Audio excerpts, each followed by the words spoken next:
ना तुम डोलो ना हम गिरते, रख लीनी हर मेरी, सुमेरो मेर पर्वत स्वामी, उठ गई मैं तेरी। एक ओंकार सतनाम करता पुरख निरभव निर्वैर अकाल मूर्त, अजूनी सैभंगुर प्रसाद जप।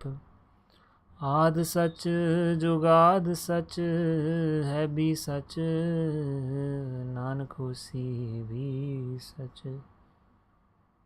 वाहिगुरु वाहिगुरु वाहिगुरु वाहिगुरु वाहिगुरु वाहिगुरु। वाहिगुरु जी का खालसा वाहिगुरु जी की फतेह। नानक सहज मिलै जग जीवन नदर करो निस्तारा, एक अरदास पाठ की रत की गुरु रामदास रखो शरणे। Okay. Why do I feel like the camera is all tilted? Are we good? Is this good?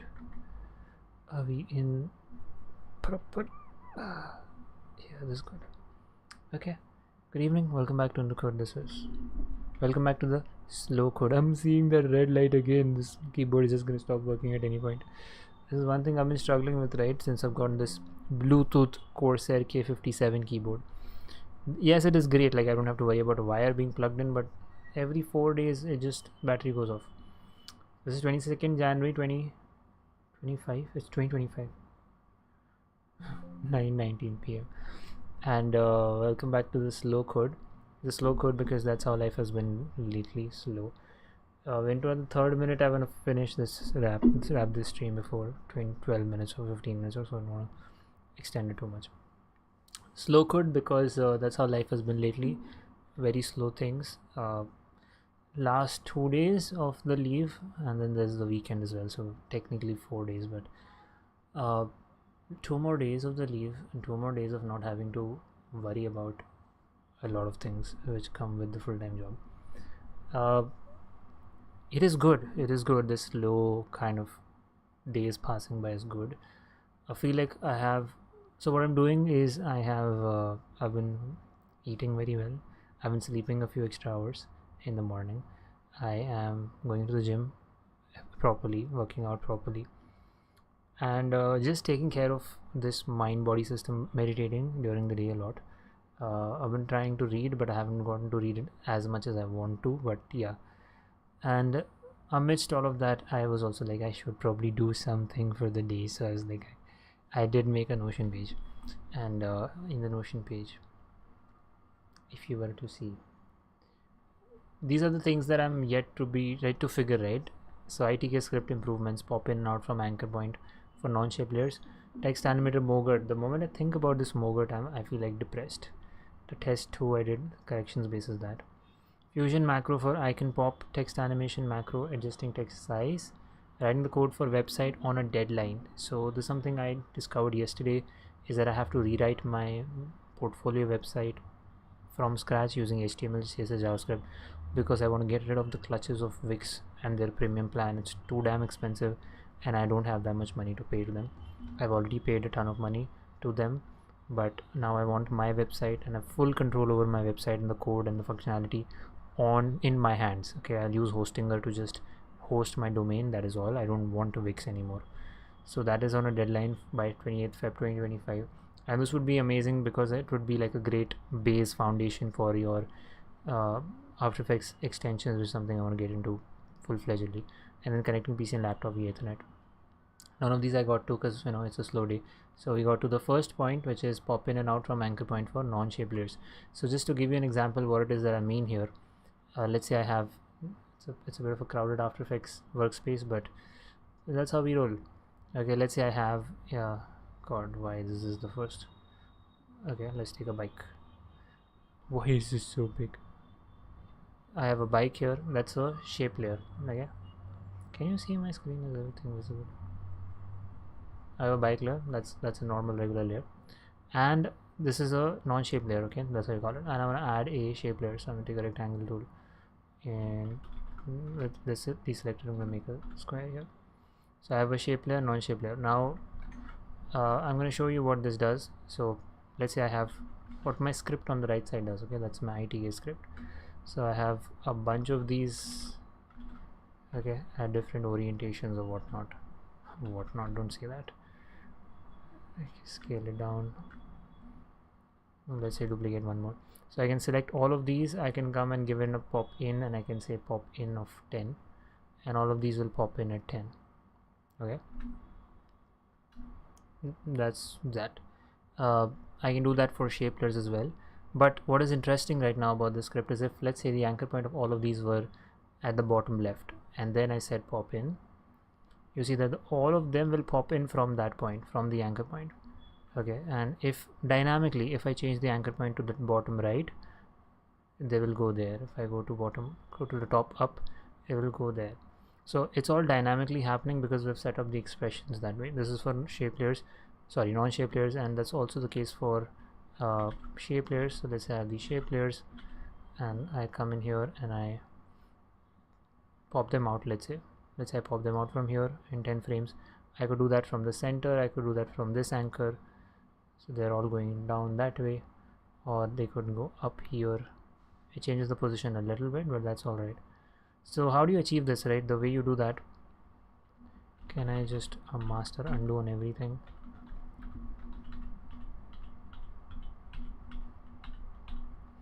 Okay, so the way we achieve that is you add a transform effect, and I do it on transform effect because I want to keep the shape layers position transforms all independent.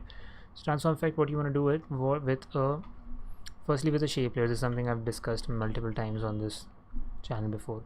So if you come in here, you add a transform effect to the shape layer. The anchor point of the transform effect is here, right? So if I scale this up and down, it's going to do this from the center of the composition. So what you want to do is you want to say, you want to double click on the anchor point and the position, so you expose that, and on this layer you want to hit, I'm hoping everything is visible, but you want to hit Shift P, Shift A to reveal the position and anchor point. And what we do is, in order for this to work the way we want it to, we take the, let me see what was, we take the anchor point and we pick to the position. So anchor point of the transform effect is looking at the position of the layer, and the anchor and the position of the transform effect is looking at the anchor point of the transform effect. Now once that is done, when you come into scale, you bring it down, it will happen the way we wanted to, right? From the anchor point, first come in here, put the anchor point of the layer up, you'll see that it happens like that wherever it is. However, in case of the non-shape layer, it's not that straightforward. Like if I had a transform effect, you need to do something different, and that something different is, I tried understanding, right? I said to ChatGPT, hey, I don't understand what you're saying, can you explain it in a simpler way and give an example and everything, but the example also it gave, I didn't quite understand. So basically what the thing that works, right, that's what's important to know, is you want to take the anchor point and the position of both of the transform effect and pick with them to the anchor point of the layer, even the position. So once that is done, now let's say my anchor point is here. If I scale it from the center, it will scale from the center. Oh my god. Yeah, I think because this bike was very big, right, when we brought it in. If the anchor point is here and I scale it down, it will come from here. So that's all I wanted to document, right? This is how you make them work. Now I'm gonna go ahead and delete these garbage bikes because they're too heavy. After Effects is lagging like always. So what was the other advancement, right? If you come into my code for the script, I'm gonna run this code, so you get this, and you can't keep both up. Yeah, so now you see here, this is how my script is looking. I already had these, but now I've added a slider at the bottom, and the good thing about this slider is it's actually a slider and there's a text box, right? So if I take the slider from 0 to 100, you get that coming in here, 0 to 100, and then there is a static text at the bottom which is just displaying the number of frames. But what we've done is we've set it up in such a way that if I come in here and for precision, let's say I enter 50, So everything just follows that. Like even if I come in here and press 100, the slider is following that, and the text at the bottom is also following that. So that is good. But this is actually empty at the moment. So what I want to do is, once I have popped in all those bikes, right, or whatever I've done, I want to be able to stagger them how, just exactly how like we have an animation composer. If I have, let me pop this in. Oh god, where did we pop it in? The beginning we pop it in, and I'm going to duplicate this a bunch of times. And with all these selected, when you go into animation composer edit, it gives you this neat slider here, which if you were to play with this, you can just stagger your layers like this, right? And the question which is legitimate to be asked is, well, animation composer already gives you such a nice, you can even use stagger ascending, standard descending, and randomly select stagger in selection order. All of this you can do, right? But this exactly I want to be able to do just with this. Oh, see, something happened. it's something actually happened. So and it's actually happened in a way that I cannot get it back also if I undo it. So select everything back. If I stagger it, those bottom two layers are going I don't know where. So basically I tried implementing the stagger functionality, but god, it's not quite working. So I want this thing which is happening with animation composer, I want this to happen inside this slider.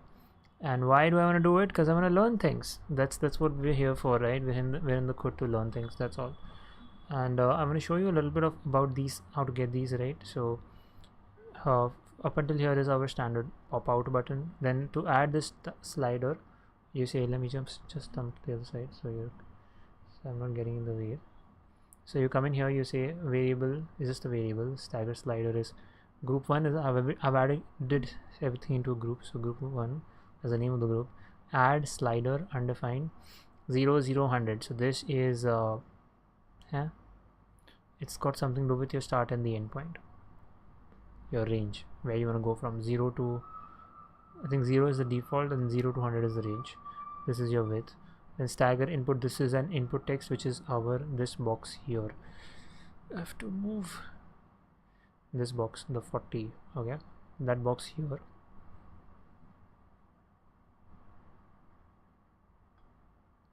Is edit text undefined 0, by default is 0, then input characters 4, you can go up to 1000 and you stagger, however we're only going to 100.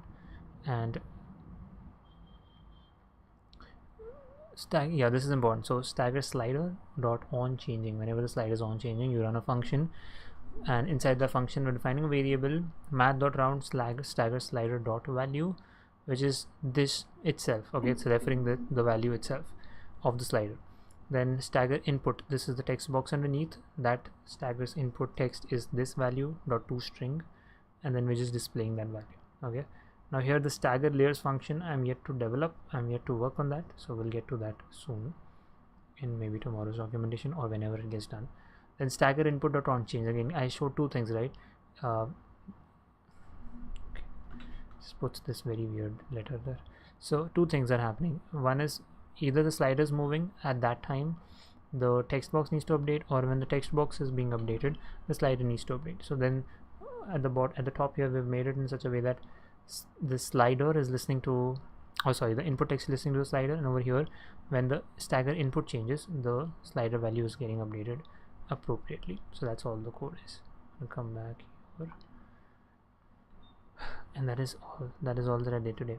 I've hit 14 minutes, I think we're good. And yeah, I think that's a good place to wrap up this session. Again, I'm not looking at things from a very typical standpoint like I would. I'm very easy about how especially these days are flowing, because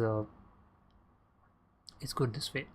And it's not so much about, oh, when I get back to work on Monday, everything's gonna be like, oh my god, these things are blasting out of nowhere. I think this slow approach is more of a mindset, and I really feel like just naturally I don't have to put in a lot of effort, but this will continue through into my work days now. There's gonna be some work, there's gonna be some answerabilities, which is very natural, which is very normal. However, there is a lot of additional calm that these 2 weeks have brought. I'm super grateful for that. So that's it for today's documentation. Thanks for being in the code.